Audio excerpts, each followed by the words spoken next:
今日帶大家嚟位於火炭嘅駿景園睇睇我哋其中一個單位嘅案例。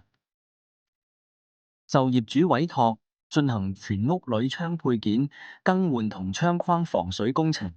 業主過往山竹嘅時候，窗框已經有輕微浸漏嘅問題。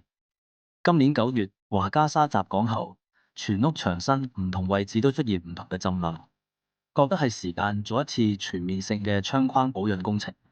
經過公司檢驗人員道出施工人員點樣安排施工嘅工序、用料嘅分野，雙方一拍即合。業主即時確定工程，為單位安排一個對抗家居滲漏嘅第一道屏障。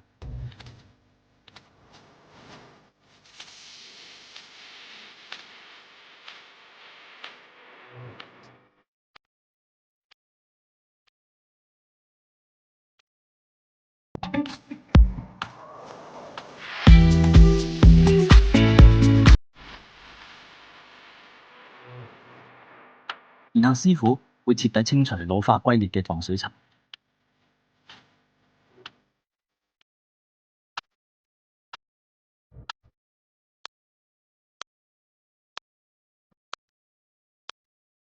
跟住落嚟就會開始做防水工程啦。收到驗窗令，預約師傅上門檢驗時發現鋁窗嘅問題，跟住對症下藥，安排返針對屋宇署寄驗窗要求同窗框滲漏嘅工程。